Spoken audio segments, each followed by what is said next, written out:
The SWAT team stormed into Greta's house all at once. I hid in the back seat of Abbie's car, watching the scene unfold. That was a close call.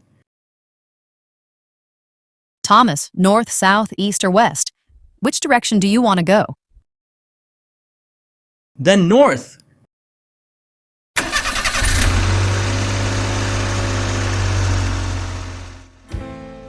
Going north doesn't necessarily mean safety. However, I have some familiarity with the area around Lake Ontario. It seemed like a better option than fleeing elsewhere.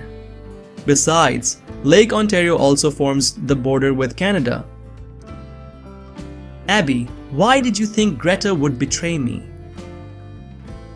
Her face? Her face. I'm just kidding. I overheard a conversation between Greta and Terence at the Smiling Village. Did Greta tell Terence that she would betray me? Yeah, in exchange for becoming a Hollywood star. A Hollywood star? What kind of joke is that? Even if God were to give her all the luck in the world, the best role she could get would probably be a zombie. Thinking that I might not be able to see Abbie laughing like this anymore, I felt a sense of loneliness. Do you want to go to your parents' house? No, that won't be necessary. The police are probably watching it. For now, I'll try not to think about my father and mother.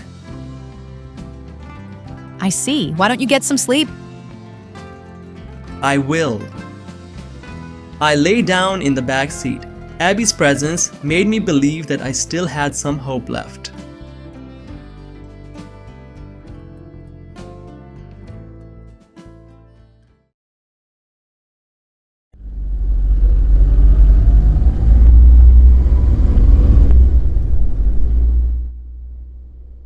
Thomas, wake up, Thomas.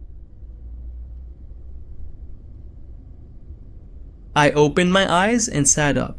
Looking outside the car, I saw a familiar landscape. Lake Ontario was close. It seemed that Abbie woke me up because we were almost there.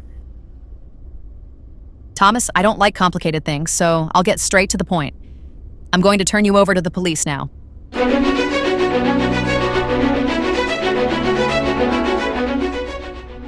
Look behind you. As Abbie instructed, I glanced behind the car. Several police cars were closely tailing us.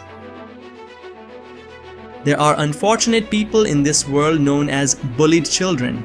I am one of them. Why are the bullied destined to be bullied? Perhaps it is because we are born with such a fate. Fate is the set of cards that God deals to us. That is why we humans must humbly accept whatever cards we are given, whether it is the card of a Hollywood star or the card of a caregiver.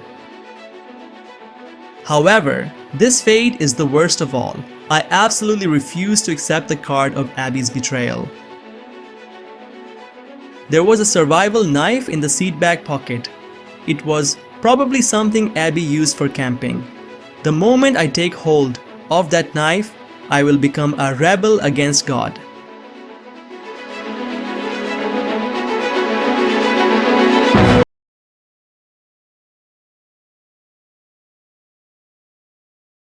I confirmed that Thomas Crew and Abbie Dowell were inside the car. The owner of the vehicle was Abbie Dowell. Her car was already surrounded by our police vehicles. The driver's side door opened and Abbie Dowell stepped out. Then Thomas Crew followed through the same door. He grabbed Abbie Dowell from behind and pressed a knife against her throat. Stay back, police! Thomas Crew, don't commit any more crimes. If you surrender now, your sentence will be lighter. That voice! It's Terence, isn't it? I won't be fooled anymore. You tried to kill me last night. I don't know what you're talking about. Put down your weapon and surrender peacefully. Shut up! You're a coward who won't even step out of that van. If you order your men to attack me, I will kill this woman without hesitation. Yak! Thomas is serious. Officers, please step back further. The problem is Abbie Dowell. I was the one who ordered my subordinates to attach a GPS tracker to her private car. That is why I was able to track her vehicle. The reason we placed a GPS tracker on Abbie Dowell's car was that she was the only colleague who called Thomas yesterday. Through experience, I understand the bond of trust between work colleagues. Sometimes it can be even stronger than the bond between family or friends. Such individuals must be monitored. This is where the real issue begins. Does Abbie Dowell have the intention to aid Thomas in his escape, or is she simply being threatened by him? If it's the former, I will immediately order a forcible arrest. However, if it's the latter, I cannot do that.